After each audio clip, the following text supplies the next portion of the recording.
one who understands the complexities of this ambitious cinematic masterpiece?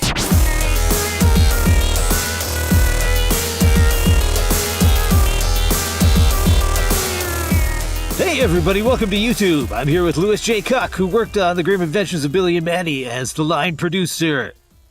I'm going to do the whole thing that way. Okay, sounds good. Anyway, I'm excited about this one because everybody I've talked to so far has, been an artist, and I haven't really heard anything from the production side. And I was thinking the other day, I feel like we were a power team, just because, I don't know, you gave me the ability anyway to just be the kooky creative, and you took care of all the nitty gritty hard stuff I didn't want to do, which I always appreciated. Well, thank you. I appreciate that. So can, I guess to start out, can you tell us a little bit about, what your job as a line producer entails? Yeah, sure. And first, I want to say thank you for doing this. I went down a rabbit hole and I start watching all the other people that you've interviewed from the show. It was great to see like Robert, Alex, Sean, Bill, and just brought back a lot of memories of the good times we did have and how different the industry was then than it is now, for sure. Yeah. And thank you for the compliment, because I think the biggest thing that people forget that makes my job super challenging is I have to please the creator and I have to please the executives. So I'm kind of caught in that middle sometimes, where creators sometimes don't trust me, being like my position, not me personally, but just the position I'm in, because they're, oh, he's working for the man, he's working for that executive that says I can't do A, B, and C on my show.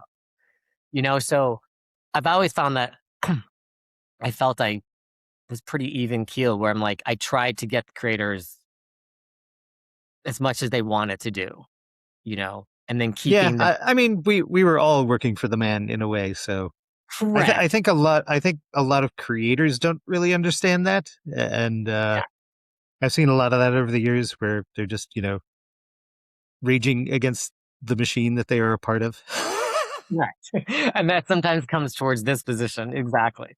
Like, why can't I do this? But so what my job entails, and you could say line producer, like now I have producer title. It's just, it was a thing where I don't know why they used line producer, because line producer really stems back from live action, where the accountants are every day calculating the budget and running numbers. That's not what I did every day by any means. So my job was, I'd be brought on by at that time, Brian and Jennifer, and they were like, we're going to make the show. Those were the general managers? Correct. They were the head of Cartoon Network at the time. And, oh wait, was it them or was it? Yeah, it was. It was. No, it was. Yeah, it was. It was Brian. Jennifer wasn't there yet, though. She came in a little bit later, yeah. Yeah.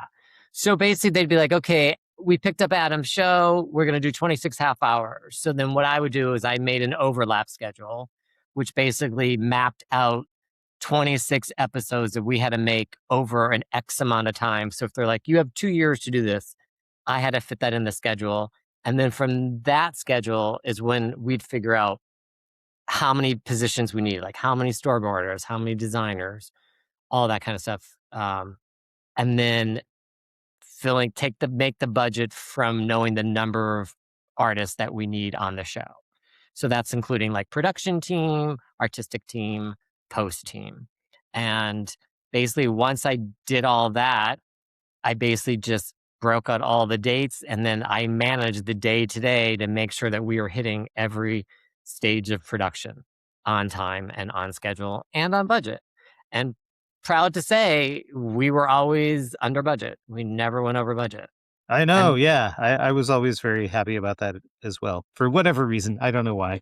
No, I think, because you know why? Because I think you should be proud of that, because I'm like, you realized I can make this show how I want to make it and not be that creator that just went off the rails, delayed by a year, and Yeah, but I do feel like there was really at Cartoon Network, no downside to going off the rails. Like, in fact, the people that went off the rails, I think were often rewarded for going off the rails. Yeah, I guess maybe at times you're right. Say that, but I just know on our show we just managed to do it, and I think that's a good accomplishment. You Yeah, know, I don't disagree with that. for sure, for sure. I do you happen to have, by the way, any of the I don't know why you would the old overlap schedules? I do have some old budgets, but they're not from Billy and Mandy or from Chowder. I found one, and I was like, I couldn't believe how cheap we made stuff for. Oh well, yeah, that. But That's I, great. I'm talking about the overlaps, the actual schedule chart.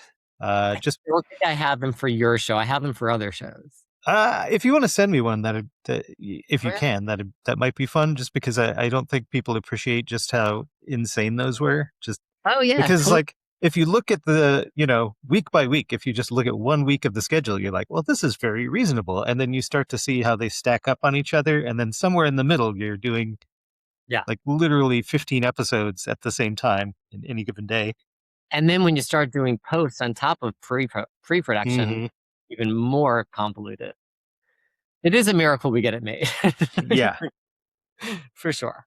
For sure. So you're still doing your job now, like I am. I'm currently at Adult Swim, which kind of has brought me back home in a sense because my very first job was at Hanna-Barbera, which became Cartoon Network. So I kind of feel like I started my career there. I think I'm going to end my career there as well. was Cow and Chicken your first job there? Yeah. Well, it was my first production job. My first job at Hanna-Barbera was I worked in the department. Remember Heather?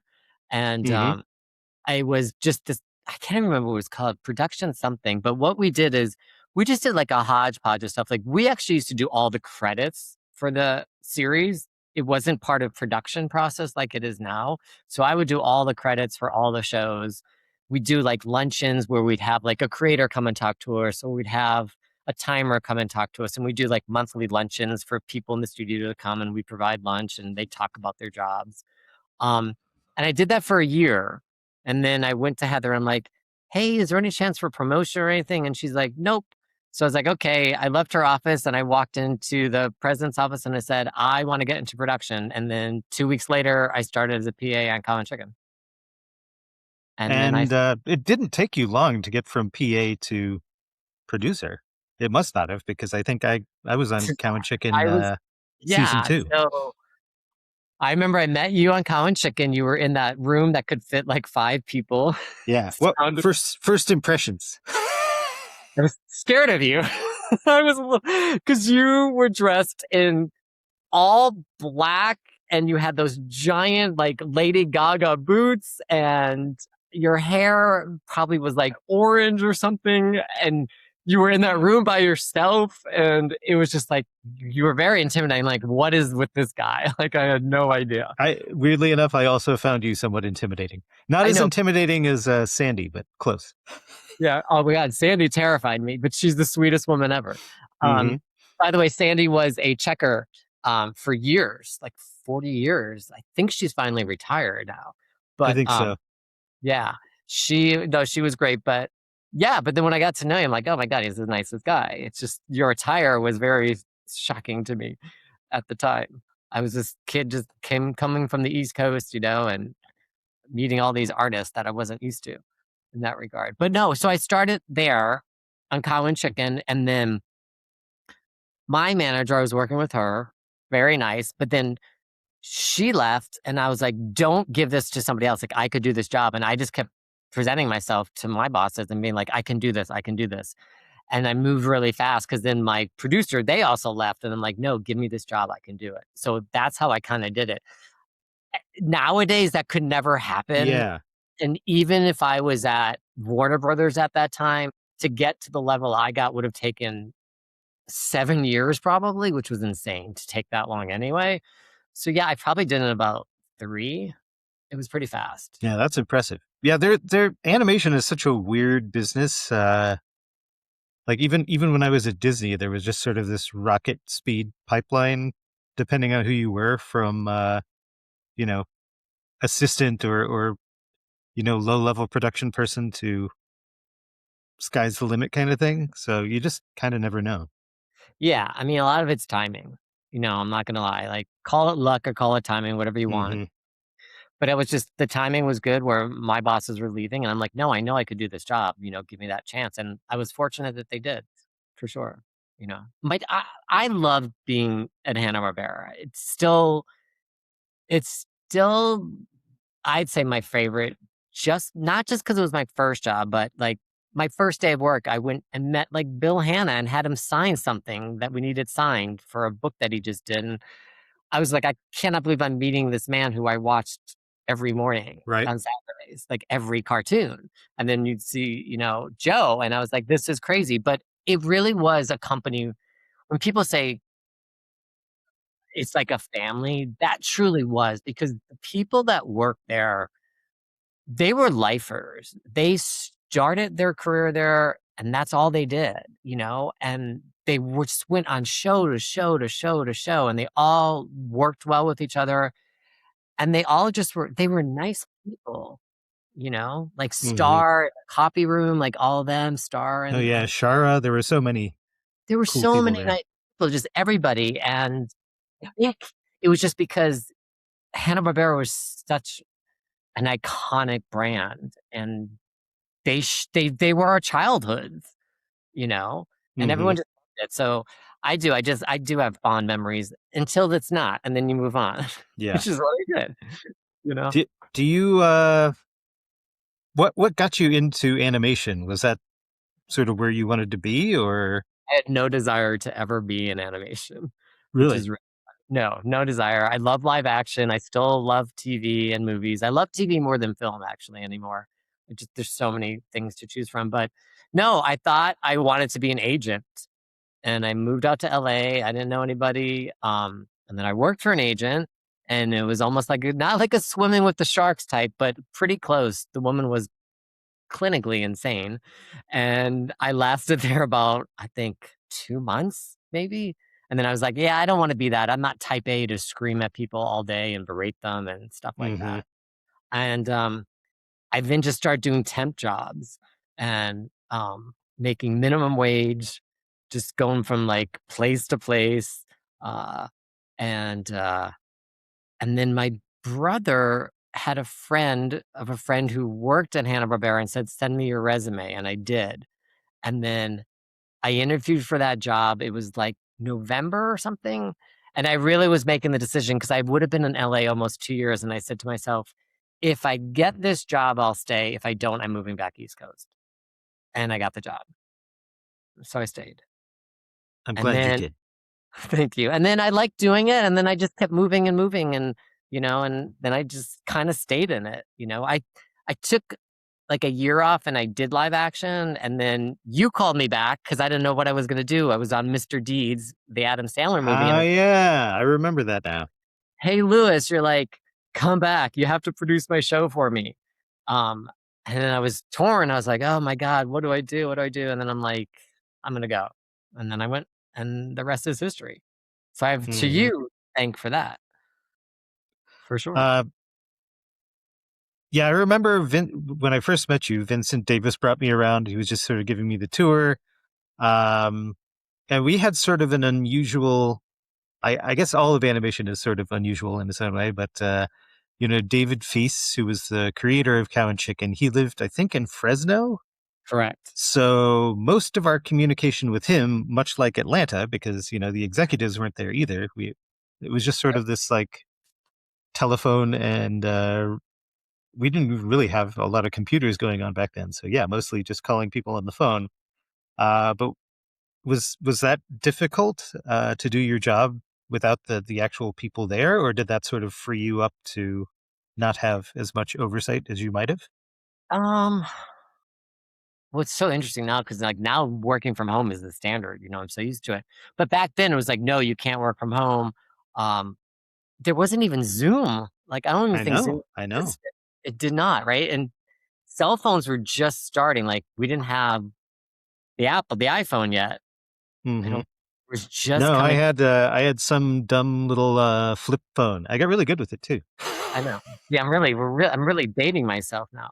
But, it was challenging with David up there for sure because like I said, there wasn't the Zoom, so it was just like a phone call, or like he'd pop in like once every couple of weeks. He'd come down, I think once a month or something.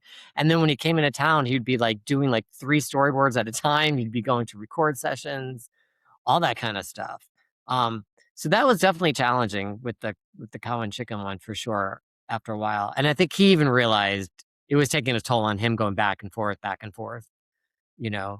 Um, but otherwise we were always in the office. Everyone was in. There was no work from home ever allowed. That was considered like no. Mm-hmm.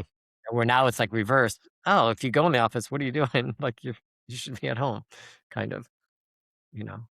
And did you ever attend any of the records or anything for that? Cow and Chicken? Maybe 1 or 2, but not a lot, to be honest. Yeah. Because usually they didn't want my position there. It was usually Yeah. more they didn't want us there. I think every now and then you popped in on the Billy and Mandy's. I did every now and then, but I understood like you guys were doing your thing, you know. And I popped in a lot on Chowder too, especially when you had like certain people that I wanted to like Betty Mhm. White.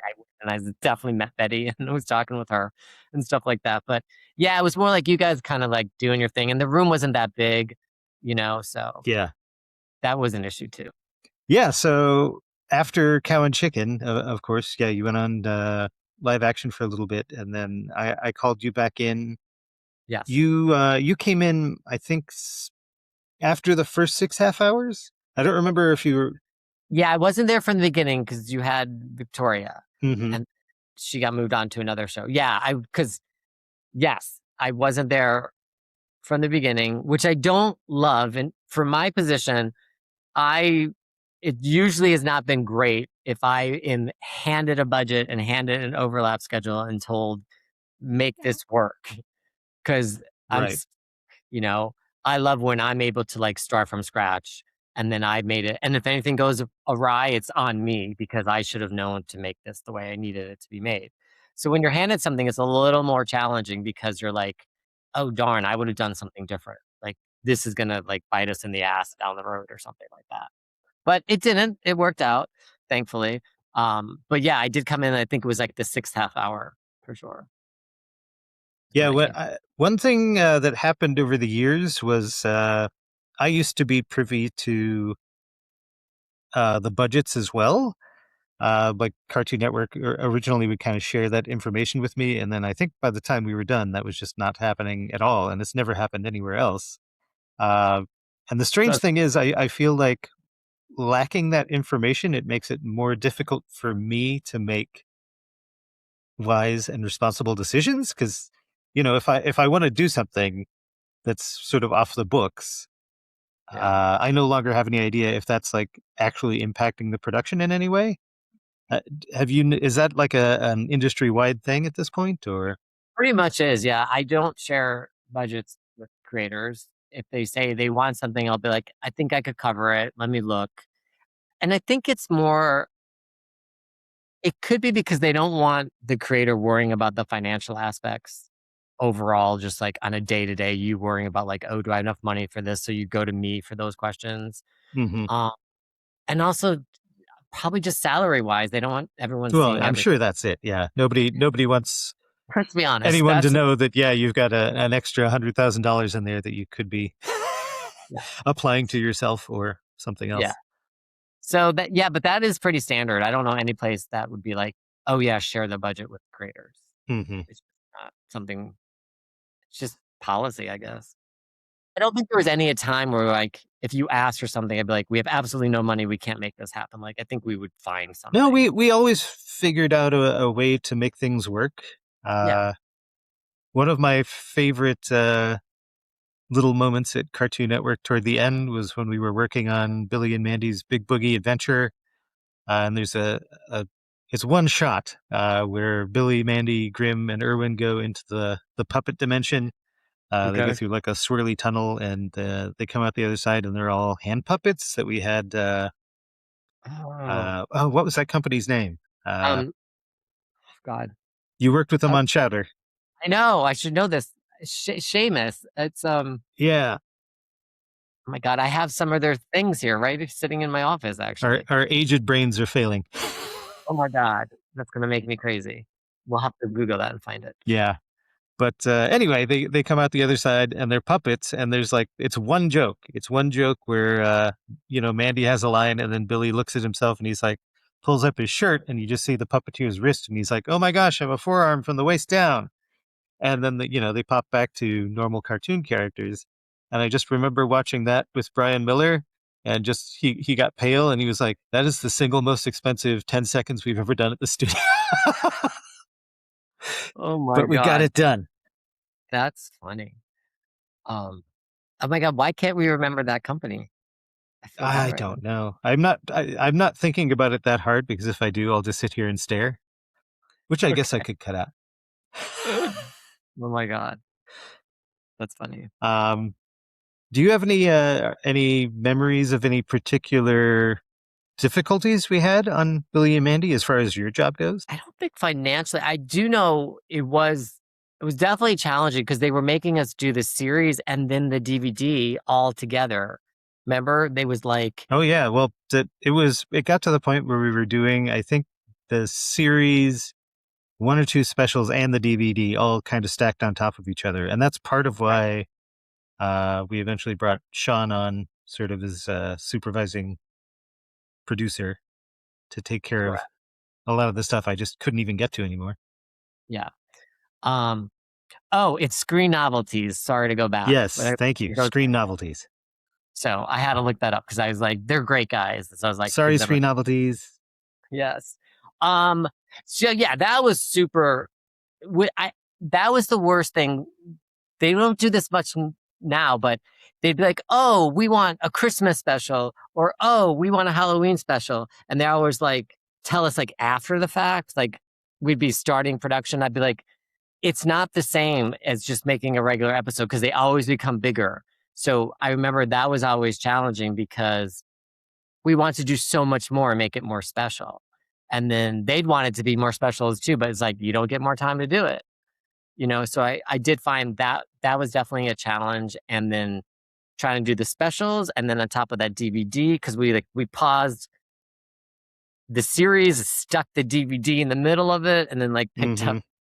So we were just all overlapping everything, which was really nuts when you look at it. Oh yeah, complete chaos. It was it's a lot. It's a lot for sure. It starts to burn people out, but we did it. And your job, in addition to just dealing with the finances, you're almost sort of a buffer in a way between the artists and greater management, I would say. The executives and HR and all that. And I think you definitely had to do a lot more of that when you were at Disney that I saw. But were there any sort of particular challenges at Cartoon Network as far as just mediating between the two sides? Yeah, I mean, I think my role also is like therapist at times too, because you'd have an artist come in my office like, "Oh, the schedule is this," or "Can I have a better rate?" or "Can I have this?" or so you're dealing with a lot because you know it- you want it's like you have artists that are trying to hit their deadlines, and then what happens is a lot of the artists then start to compete with one another, which we had on certain shows where it's like, "Oh, this board artist, he really knocked it out of the park." So the next board artist, like, "I want to do better." So then they start competing, and then they kind of also then get upset if they're not getting as many laughs in their pitches or whatever, or designs. And so it's just the challenge is trying to keep everybody happy and not have, I think I'm going off book here, but to your question a little bit, sorry. But it's challenging to get 50 personalities all working in unison, because it takes one person to be the negative Nelly, and then it just starts to creep through the production, and you just kind of like try to stop that behavior from happening, or find out like, why are you behaving this way? Like, this is a really good crew we have, like, let's not ruin it for everybody. And I know you've seen that happen, Oh yeah, sure. Yeah, I you know, feel like we had and I've talked about this with other people, but we had a very tight crew. Like I would say generally we were a very low drama I agree. I think so. I do. and friendly crew, at least within the crew itself. No, I think we did because, like you said, most of our crew then we all just moved over to Chowder. Like it was just like we just changed the name of the show we're producing. No, Andy, it's now Chowder, and it was basically I think we took like almost everybody, pretty much. Yeah, a But lot of people for sure. yeah, so I think if we weren't close like that, we probably have been like no, or if we felt they just didn't hit the style. But I think it was probably the majority of people just rolled on to that series as Hmm. well. You know.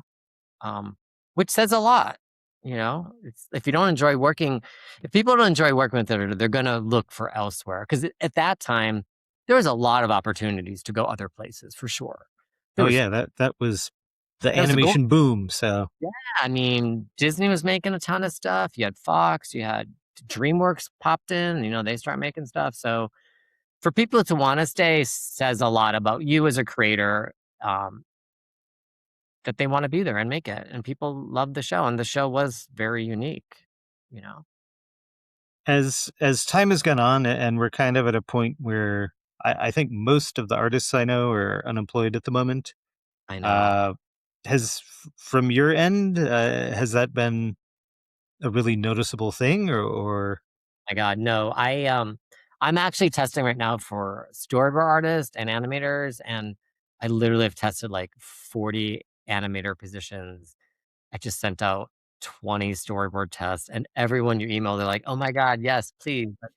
And it's just it's bad. It's not good. You go on LinkedIn, it depresses me. I try oof, not to. yeah, LinkedIn is Oh it's my just god. a somehow even dumber, uglier Facebook.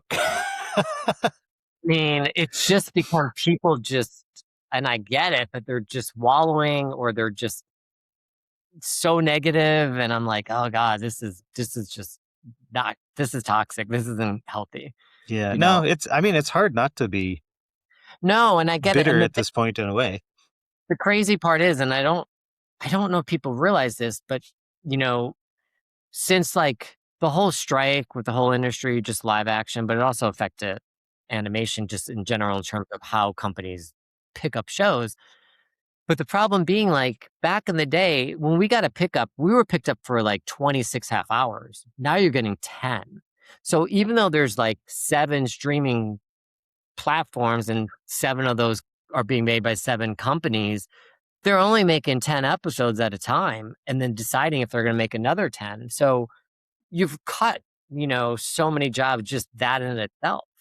And the odds of you getting more than, like, 2 to 3 seasons of a show are almost that's what it is nowadays. Well, You know and we used to have to wait just forever to get a pickup. Is that still the case?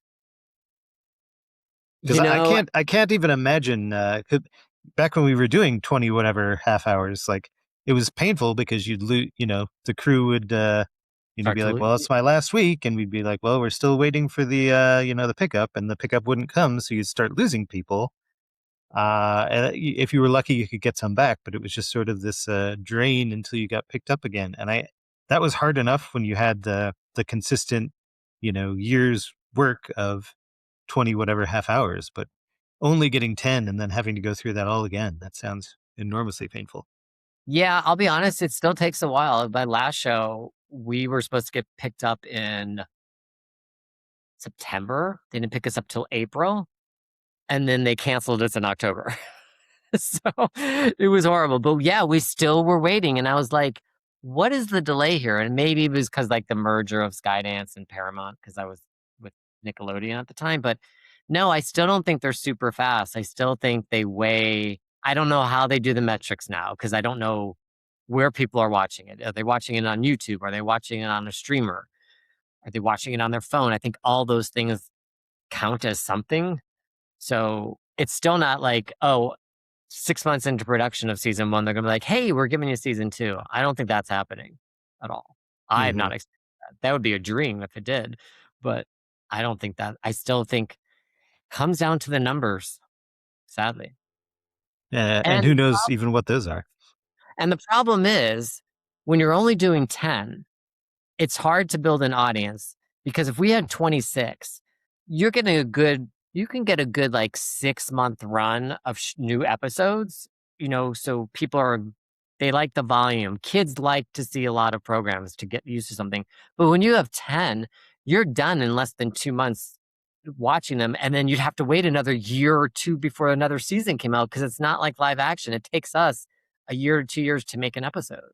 Hmm. And people don't realize that. So I think that's the other thing that's hurting the industry is where for some reason, all these streamer platforms don't understand animation takes time. If you're not doing volume up front and it becomes successful and you want another season, you're going to have to wait 2 years. And in 2 years, those kids have grown up and they've changed their taste and they no longer like Sure, want that was the old line of thinking was 52 half hours and that's it, because by the time you get to 52 half hours, the kids have watched through once or twice and they're done with it and they're ready to, you're ready for the next generation to come in. They don't need new shows. So, Yeah, but at least it was 52. Now it's 10 or yeah. 20, so But, right there, you lost years of work for people.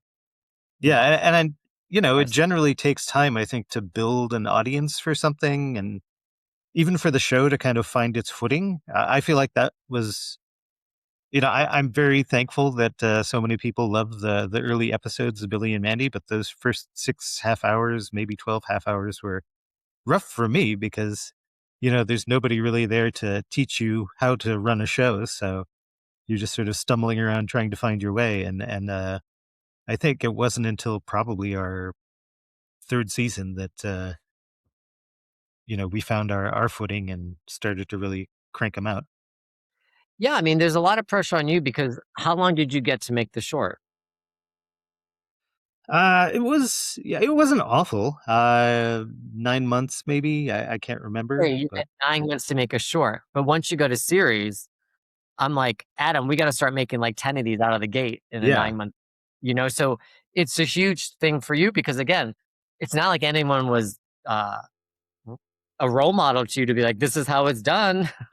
Well, Like, no one the closest I had was probably David Feast, who was only there part of the time, but correct.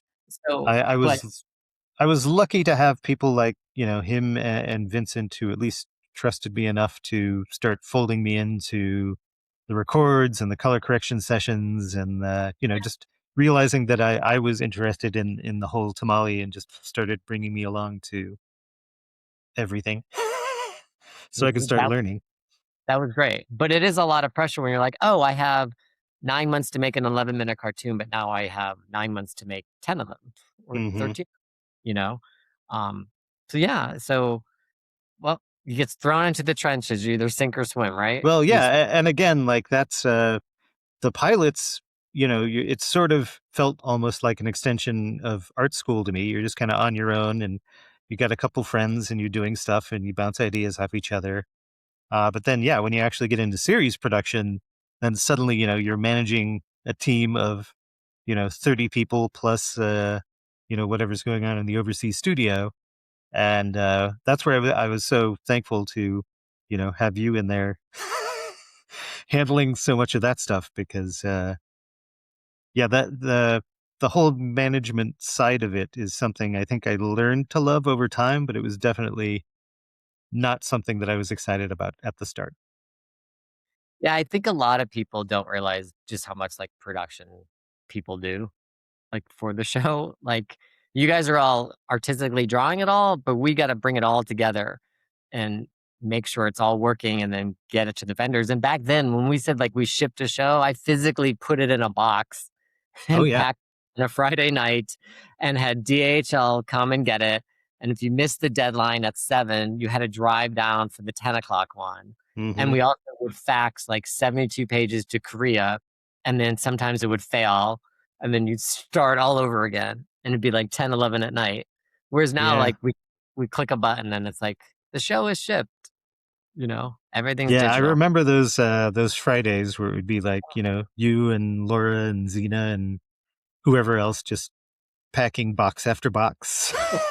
This is when you think about it, it's so crazy. Yeah, it would be, and people don't get that. Like, model packs were literally Sandy would make them on paper. She'd cut out Hmm. what everyone drew, paste them, and go through it on that would be literally the model pack, and then we'd make a copy of it and then send it off. It was crazy when you look back how Yeah. how far technology has come, and in a good way, I think, for this. Oh yeah, for sure. Yeah, nobody I to sometimes I do miss drawing on paper and using post-its and the Yeah. Xerox machine. There's something nice about it, but overall, yeah, it's a lot easier to get things done now for sure. Yeah. Absolutely. Absolutely. Um is there anything you miss from the early days? Um, from the early days. I mean, look, I haven't been in an office now in, like, probably 6 years. I went in a couple times in, like, 2023 a little bit, just we decided to go in, like, 1 day a week or something. Um, I do miss, it was nice, like, the crew we had because we had fun. Like, there was that part for sure, but we were all younger then, and we were all making friends with people, but it's just different now. But I do miss it. I do feel the younger generation is missing out on that for sure. That in-person experience with people making the show you're working on. Sure. It I've talked a little bit about like AI and just how hard it is, I think, now for people to get sort of entry level experiences with Yeah, that going on. But I think it's just the whole culture right now is if I was coming into this business, like I was saying, David and Vincent, they would bring me to the records, they would bring me to sound mixes and whatever else. And that was like a fantastic opportunity just to, watch and learn how things are done. But correct. I don't even know how that would happen now. Like, you're like, I'll zoom you in, just sit there in the background with your mic off, I guess. Yeah, I mean, sometimes that's truly what we did. I mean, you're right. I mean, I did everything. I was in when I was on Cow and Chicken, I touched everything. I was doing post. I was in retakes, like calling retakes with the creator. So I got exposed to everything. So that was amazing, and that would never happen today. Like, you would never get exposed to all aspects like I did back in the day, and that's what made Hanna-Barbera so special, I felt, for Hmm. sure, you know? And I kinda consider Hanna-Barbera Cartoon Network basically almost the same because the name just kinda changed, Sure, but sure. the way everything ran. But just for context so everyone knows, but yeah, I mean, you just miss that true on hands-on experience, and like you said, like, how do people now go about getting a job, especially like what I do? And I basically just tell people definitely look for internships because that's like the best way to get in for sure. Otherwise, like I said, there's so far and few productions even happening. I can't even imagine the thousands of resumes that are coming in for people that want to get into production. Yeah. I guess those just get fed to an AI and they sort it out. I mean, I know when I was at Nickelodeon for the internships, I think they had like 10 interns every like year or every like 2 semesters or something. They got like 2,000 applicants for like 10 positions. I was like, how do you even narrow that down? Yeah, and the industry, it like right before it crashed, it really blew up, and I feel like the number of people just shot up exponentially. Because it used to be, uh, if you were in the animation industry, you could go to DreamWorks, you could go to any Yeah. other studio in town, and you would know most of the people there. You'd be like, oh, there's so and so, and toward the pandemic, that just wasn't true anymore. Like you just be like, ooh, there's a lot of new people. But You're like, now here's all the old people and all the new people are facing the same sort of hurdles of not nearly enough jobs for the number of people out there. I just got 2 emails from someone that I have just yesterday. I got one from somebody I hadn't worked with in probably 9 years, and another one, oh my god, at least 15 years looking for work, and I was like, and they're like, "Oh, color styling." I'm like, "Yeah, we don't do that anymore. Like, there's no cleanup. Like, we don't do that anymore." Hmm. Or even some jobs are gone because it's just different with technology. Yeah, sure. So you've got the technology, you've got the reduced number of episodes being picked up, and the 6 to 12-year category Yeah, just obliterated. gone. It's just gone. They call it 4 quadrant, I guess, is the new term. Hmm. Uh, so, yeah, I don't know where it's all going, to be honest. I'm just fortunate that I'm still hanging in there, knock on Yeah, wood. yeah, you said this may be your last job, so I guess you have your retirement kind of planned out. Yeah, I I give somehow myself have to I somehow have to fill like 12 to 15 years before I can officially retire. So yeah, you're fingers younger than crossed that. yeah, you're younger than me, so yeah, for sure. But I give But I myself don't another look it with the beard. the beard always ages you, but that's what it is. Otherwise, your skin looks good, Adam. You're Thanks. looking good. My wife loves it, so I can't That's take it good. off. There you go. But you happy wife, happy life, right? There you go. Um, yeah, no, it's just it's yeah, I another 4 years or so for sure, unless something came along and was like great, but no, I am unfortunate. I since I started working in 1996, I was only unemployed 3 months, which was crazy because I just literally jumped from show to show. Hmm. And with you, I was with you on Billy and Mandy, and then on Chowder, and then on Fish Hooks. So that was a span right there of 14 years. Yeah, yeah. We had some good runs. Yeah, we did. It was like 5, 3, and 4, something like that. Yeah, it was a long time. It was great. I mean, it was awesome. And it was cool that we went to a different studio and then all experienced like the Disney way, we used to call it, because Hmm. Disney had their way of doing it compared to like Cartoon Network way of doing things. Um, On that tip, did you have a way that you preferred? Like it was a very different system and a very different way of approaching yeah, things. it was, God, I have to think back. Disney wasn't, you don't rock the boat there. It was kind of like, this is how we're doing it. And you kind of had to learn that method. And they also did like, I was just doing like Excel charts with my weekly pre-prod schedule, that we'd send out and follow. Um, Disney had their own like proprietary thing that they used. So we had to Hmm. learn that. I think it was called Insight or something. I can't remember. Something like Oh, it that. was. Yeah. Yeah, it was, wasn't it? And they created their own. And so you had to use that program, which just took longer than just like typing in Excel, stuff like that. But yeah, they had their method of doing stuff. I mean, way more involved. Like when we were on Fish Hooks, I mean, remember those meetings with Eric at night for like hours dissecting Oh, the yeah. script? Yeah. They were definitely they Gosh. were very top heavy as far as the meetings went. Yeah. And I remember them. People would complain about it, and they'd be like, "Okay, we understand we have too many meetings," and then you would have meetings about how to reduce the number of meetings, and nothing would really happen after that. Yeah, Disney, you're right. It was now I'm looking, there was a lot of meetings, wasn't there? Lots of meetings.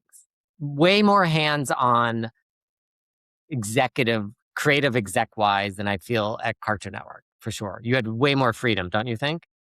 Oh, yeah, absolutely. I think some of it was the fact that the executives weren't like physically there at Cartoon Network. Hmm. But then, after Disney, I worked at Warner Brothers, and they weren't that present either. Like they were there, and they were there if you needed them, and you would have meetings. It just wasn't to the extent of Disney. Yeah, I think Disney just has that brand and that reputation of what they want. So it was like they're involved heavily for sure. Hmm. For But sure.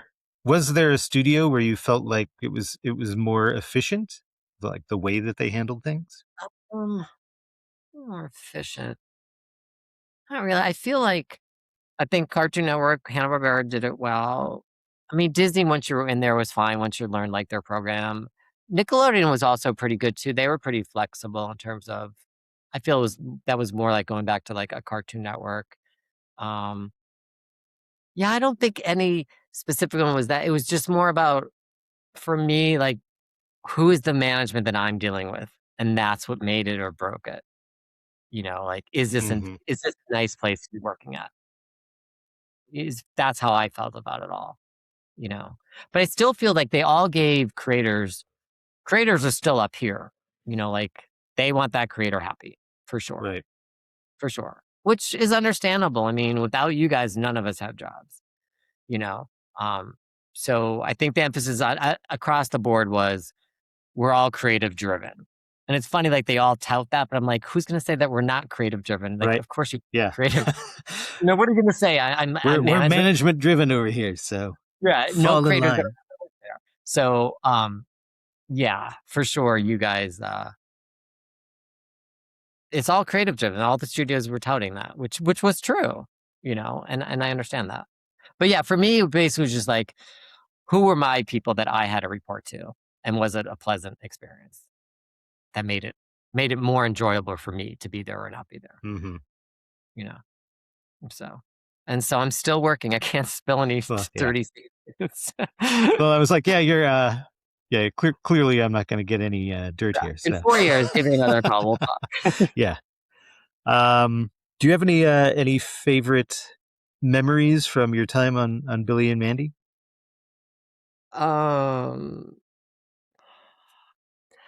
I don't, God, it's so long ago, Adam.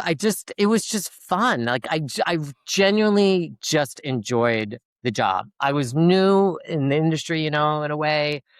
I was just excited to be working for that company and making a product with someone that I really liked. And I loved my prod team. Like I met my friends that I'm still friends with from Mm-hmm. there. Like I'm still in contact with people. Of course, some you lose touch with, but I still have like core friends, even from other companies that I went to. I'm still friends with them. And for Billy and Mandy, yeah, it was just like you said, we were a close group. We'd go to lunch a lot. Um, you know, y- it was just a good time. I think, it was work, but it wasn't. It was challenging at times and stressful at times, but it was still fun at the end of the day. Yeah, it was never a slog. No, it's not like, I'm out breaking my back digging holes all day, which is horrible, hard work, and What was the last hole you dug? oh, come see my yard, man. I do a lot of work. I do a Okay, lot well, of. yeah, I've been digging a lot of holes myself. Have you made any Hugel culture mounds? Any what? You What dig is a that? hole, you dig like a 5-foot deep hole, and you fill it with logs and then a layer of tree branches, and then alternating layers of green and brown plant matter, and then you pile Yep. dirt on top, and it's sort of like a self-feeding compost pile. Really? Yeah, the No. audience loves this stuff. Yeah. No, that is not something I'm doing. Well, get into it. It's a good workout. All right. That sounds good. That sounds good for sure. No, like I said, it was just a fun time. And I feel like we had people that really loved the show, which is important. And they all wanted to do their best. It wasn't just a job to them. Like they got invested in the characters and making it as funny as they could be. And like listening to, your other podcast that you did, like with Alex, just listening to him talking about it, like you just and Sean, like people just really were invested in it and just wanted it to be the best it could be and put things in there that they found funny and they hoped other people found funny, So it was just really a big creative playground for everyone, I feel. Was it fun to go to the pitches for you? Yeah, it was because the pitches it wasn't fun pinning them up to the board. We had to pin like what 200 pages of 200. Yeah, how much remember? would that be? I guess Oh my God. the It boards was like weren't as long then as they are now, so it was like 100 300 pages. plus panels, easy Oh, it 320 was easily panels. 100 panels and so many pins that we'd have to put up. I mean, we'd take up a whole wall and a half. Yeah, the pitches were fun because you got to see it come to life. And I know you talked earlier about in your other podcast about how you couldn't do animatics, so you were just literally doing it from the boards, Mm-hmm. you know, and that changed a lot once we got into animatics. But no, the board pitches were a lot of fun because it was great to see some of the board artists were really good pitchers, and they do voices and all that. So it really brought the show to life in that storyboard phase. When you moved over to Fishhooks, it was sort of a different culture even by then because we weren't pinning things up anymore. That's when we kind of moved into the computerized era. So that part was gone. But do you have any particular memories of any, I guess, anything that affected your job between Cartoon Network and Disney? In terms of the animatics, Well, just in terms no, of how you had to approach things or there had to handle be your a business. my business. Definitely, I think there were more. I think there were more prod meetings I had to go to in terms of just reviewing everything. I do remember. I like though when you guys did animatics. I mean, you, Carl, and Bill lived in that animatic room. You guys just started going crazy on all those Well, boards and stuff. mostly Carl and Bill. I was sort of split between there and the writers' room, just trying to Yeah, keep that keep under control. the tiger's tail or whatever. That was an interesting room for sure. Yeah. Um, but yeah, I mean, I feel like I'm sounding boring in a sense, like, but there wasn't that many. My job, like I say to everybody, it's like it's this. I have to do the same thing no matter what company I go to, but what makes the big difference is the creator I'm working with, the crew that I'm hiring, those people, and then like my management. But in terms of like what I'm actually doing, it's pretty much the same. But it just is like what's going to be the most enjoyable, like the people that I'm with. And now I only want to work with people I that aren't challenging in that regard Right. and respect everybody and that kind of thing. But yeah, it's kind of the same stuff. It's just different in terms of how management approaches it, and if they want to have more meetings to look into stuff. But like I said, we were always on budget and mainly on schedule, so I think I feel most of our shows we flew under the radar because they were like, "Oh God, this show we don't have to worry about. It's running smoothly," and Yeah, that's really what. that's. I mean, to go way back to where we started. I said a lot of shows I felt like were sort of rewarded for missing deadlines and whatnot. But I feel like where we are, we're in the hierarchy of importance to Cartoon Network because we were always like number three, I think, on the Mhm. network, somewhere in there. Uh, but I think if we'd had more eyes on us, we would have had a difficult time. So I think the fact that we were on budget and on schedule, that took a lot of the sort of The the heat. pressure off. Yeah, the heat.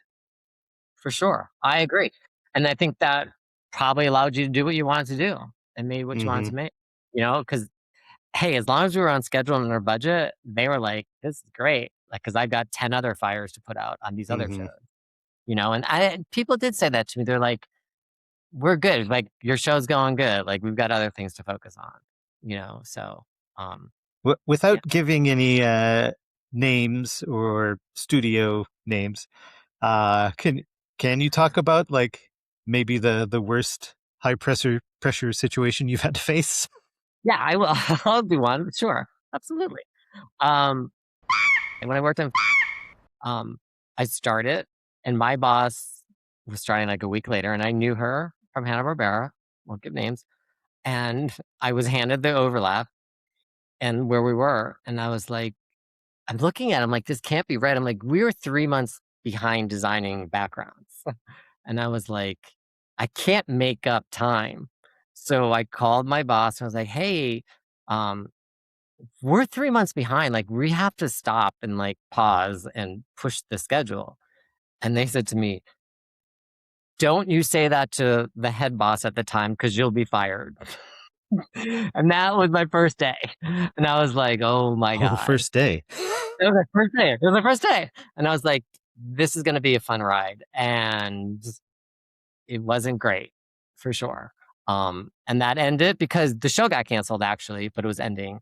And then that's when I did leave to go to live action for like 6 months, I think, or 7 months, Hmm. something like I did that. But yeah, that was not a fun experience for sure in terms of being told, "Yeah, we know we're behind, but we're not doing anything about it. You have to deal with it." And that was run very differently. That is a company that was run different where I wasn't used to it, where production people at Cartoon Network, and all my other jobs that I've had, for some reason, prime time, they run it differently in production, where I'll have my coordinators, they get assigned an episode and they will track it from storyboard, animatics, design, shipping, and then it comes back.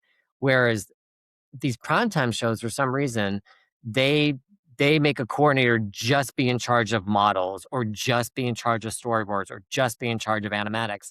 And it's just the worst system ever because then nobody knows where everything is at once. And then if someone's out sick, they're like, well, I don't know. The design coordinator is out sick. I know nothing about design. I'm in storyboards. So to me, it's super inefficient.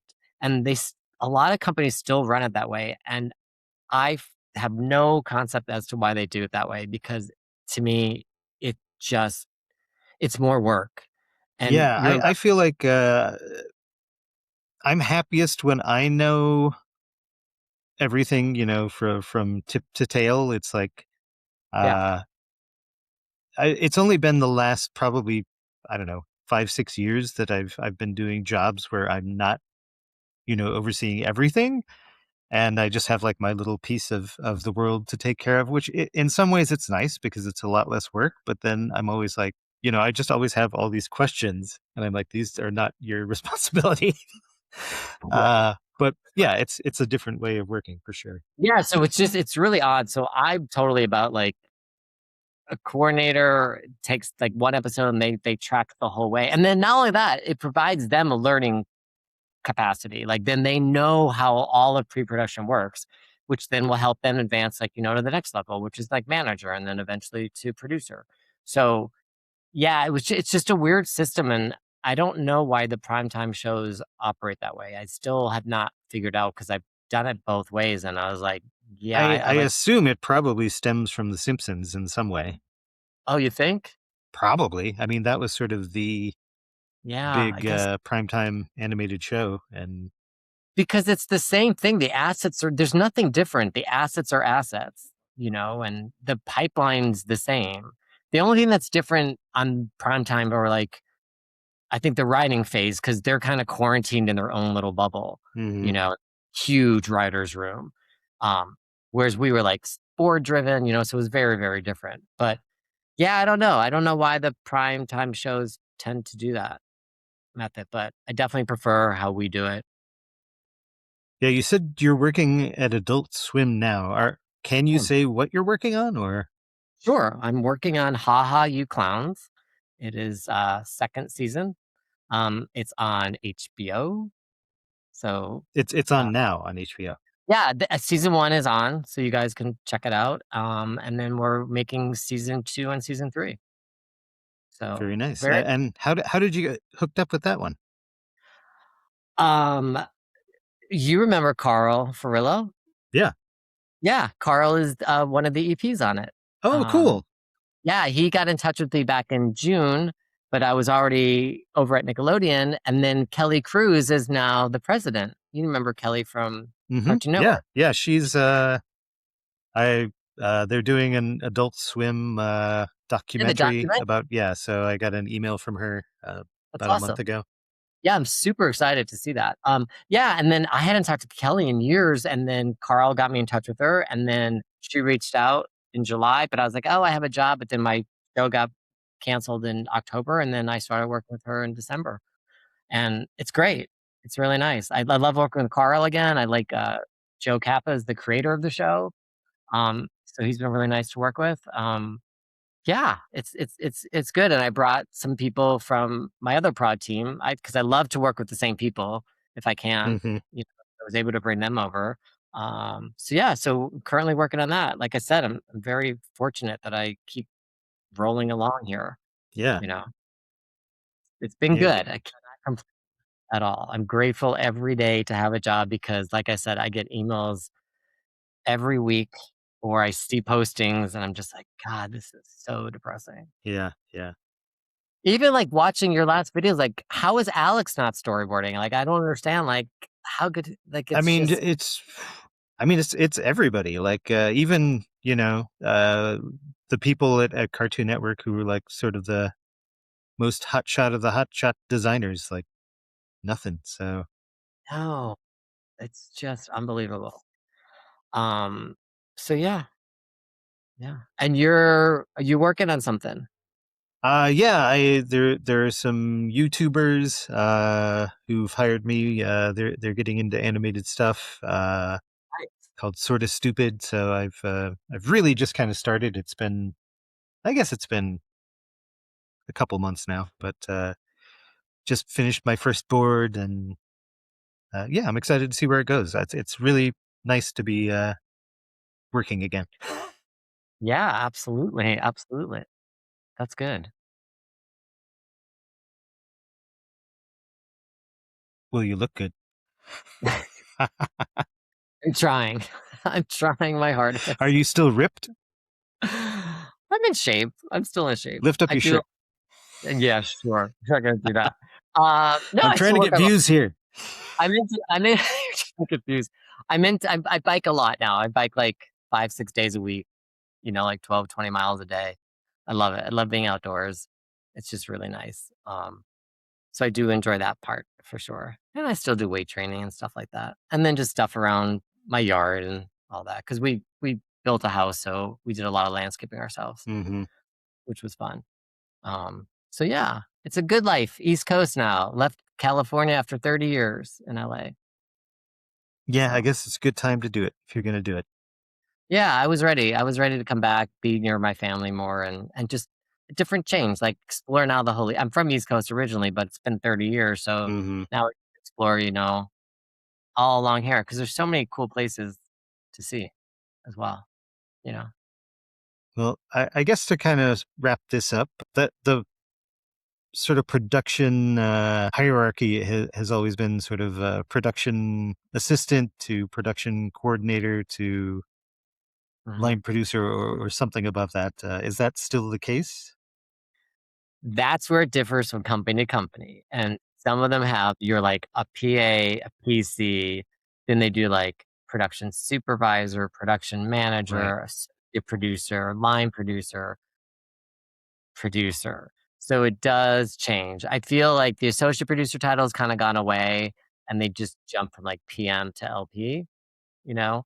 Um, the LP title was always, I just didn't like it because it didn't make the academy didn't recognize it. Right. So when we ever submit it, like we could never get submitted, which I don't think was fair because, we're working just as hard to keep the whole production afloat. But now they've changed the rules where they've let LPs in. So I think more companies are maybe keeping that title now because of that. Before they were getting rid of it and giving the producer title, you know. But I feel it should just be PA, PC, PM, LP/producer. I think you just need those because when you're just doing these assistant production managers, it's just here's another $20 a week. We're giving you Right. this new and I just feel like, come on, let's be honest of what this is. Your job isn't changing. At least when you have a PA to PC to PM to producer, you are changing in terms of what you're doing on a daily basis and what your responsibilities are and the knowledge that you need in order to do those jobs. So I'm a firm believer in just having the 4 stages. I'm a firm believer. I've always promoted from within if I could my production people. And basically, I think every single person that started with me as a PA is now like a producer if they wanted to be. Like they've That's moved awesome. up, which is awesome. I'm so happy about that. Do you You know, feel like most of those people are passionate about production, or do you find that you get a lot of people, who want to be artists or in some other capacity that are just sort of floating in that job until they can find a way in? I will hire PAs if they are like, I want to be an artist, but I feel I should also learn production because I want to have my own show. That's what I always hear. I want to eventually be my own content creator. And I will hire you as a PA because for me, the PA is like your first job. It's, you're not sure what you want to do. That's what your first job is for. And you learn. But I would find that it's very rare that you will see somebody that's truly wants to be an artist will continue to keep going up the Right. production way. They won't do it. But I'm open to hiring them as a PA for sure. And I did that with a bunch of artists that we know, and they Hmm. switched over and became storyboard artists and became directors, you know. But yeah, but the people that do advance, like to get to my level, they absolutely are passionate about production. They do. They love it. They love the spreadsheets. They love the organization skills. They love just the whole interaction with the the crew, because they're talking to the artists more than I'm actually talking to artists at this level, because they're doing their daily check-ins and assignments, and all that kind of stuff. So yeah, if someone that wants to move up they're gonna want to be passionate about it. And I was passionate about it when I was first starting too. I was like, yeah, give me more work. I want to keep learning. I want to keep learning, and I want to move up. I don't want to stay at this level, you know. And if people don't want to move up, that's fine too. It's just whatever you personally want. But Right. for sure, the best people in production are those that like to do production, for sure.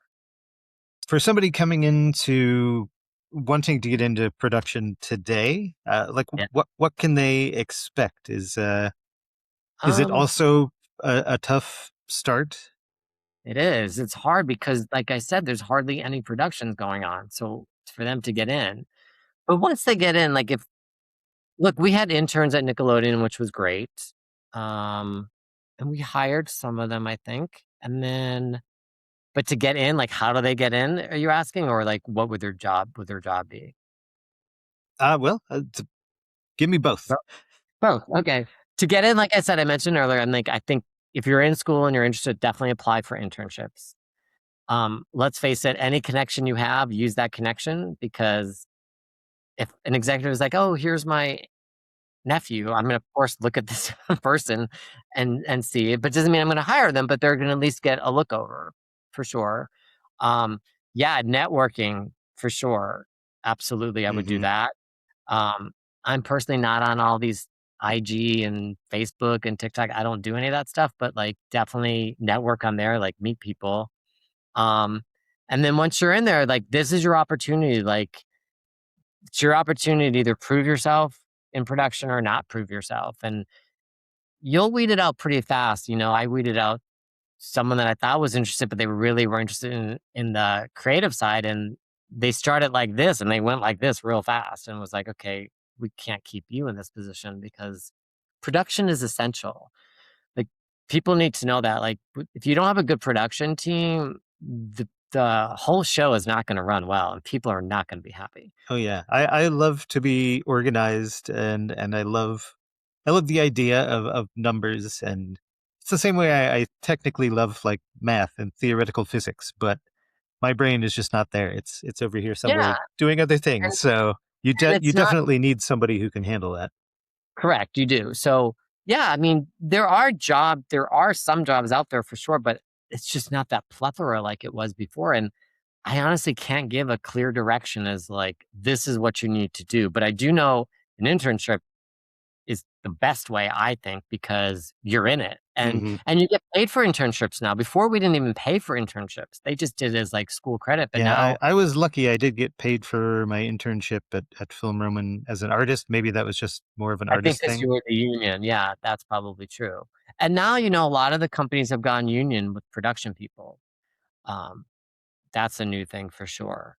Um, which is good and bad at times, I think, but, you know, uh, yeah, internships, I would say right now. Otherwise, I don't know sending blindly resumes if that works anymore. I've been hearing so many things where people even like they even say applying on LinkedIn is not even worth it because it's just these algorithms Yeah, it's yeah. somehow. LinkedIn, I have peeked in there a couple times over the last few years, and it always just left me a little sad and empty inside. So I stopped doing it.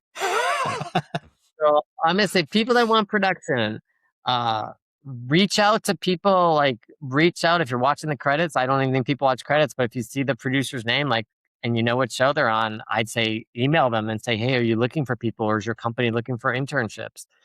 You got to get creative for sure Yeah, because yeah, it's just so challenging out there and so competitive. Because if you have all these kids in school and they're coming out, I don't know where they're going. You yeah. know. One of Warburton's kids just graduated from art school, so fingers crossed. But yeah, it's got to be a hard time to be just getting out of school and trying to get into the business for sure. Yeah, absolutely. I I I feel for them. I do. I do. I don't know if it's gonna change, but I don't see it all of a sudden be like, "Hey, let's start making 26 episodes of a first season." I think those days are long gone. Yeah, unfortunately. there's a lot of indie stuff going on right now. Have you ever worked in that space, or would you have any desire to?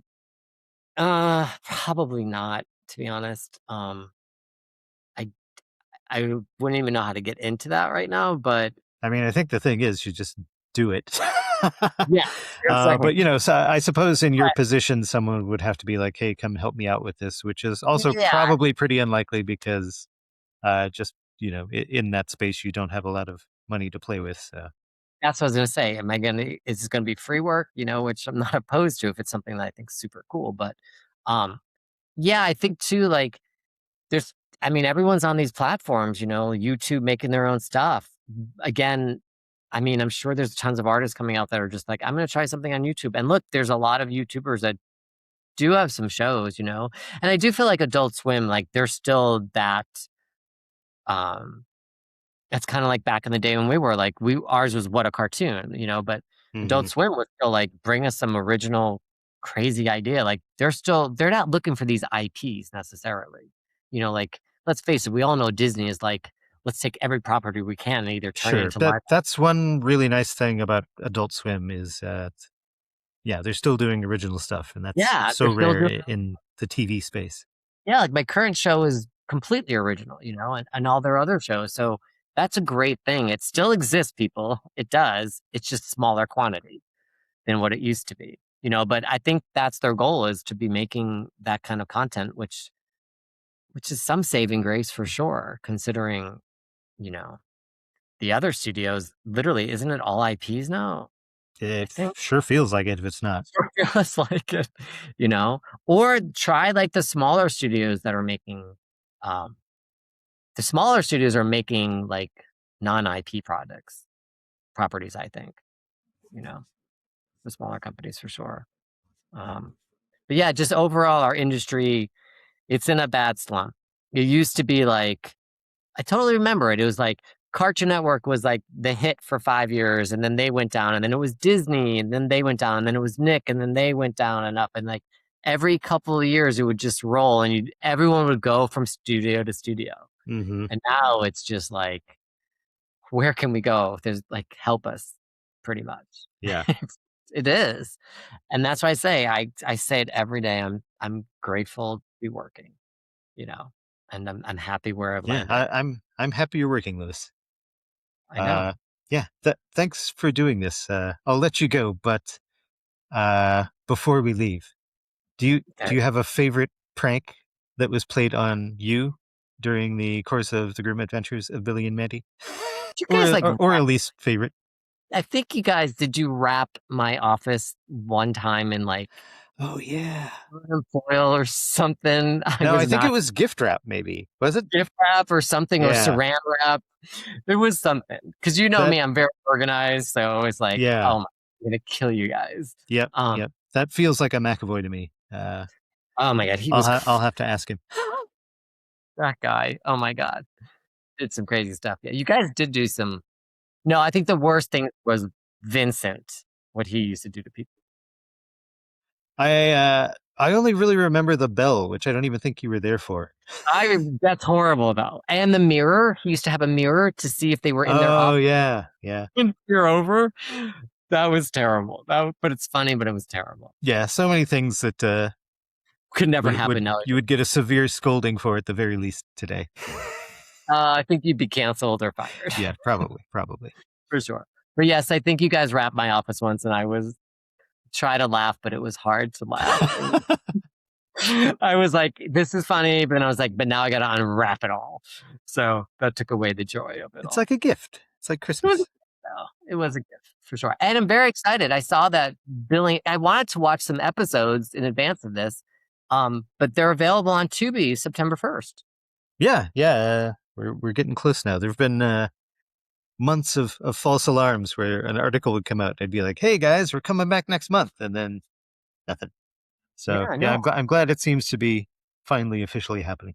that's awesome because we did. I looked it up. We did 75 episodes. Yeah, no, it was 7 years. I think you were Yeah, there for 6 of those 7 years. So yeah. They broke it out. If you look, they broke it out into 6 seasons though. The way they did it, it was weird. I yeah, forgot. seasons don't Like when anybody says season anymore, I'm like, that means nothing to me. So Exactly. You're like, just tell me how many am I making? Because they could break it up into 3 seasons, right. like 12 episodes, 4 at a time or something like that. But yeah. No, it was a good run, my friend. A good run. Mm-hmm. Yeah. And this has been a good run. We had a good hour and 16 minutes here. So thank you, right. Louis. Thank you. All right. Talk to you soon. Smell you later. Okay, bye. Bye. We can stop now. Is it done? Okay. Is that okay?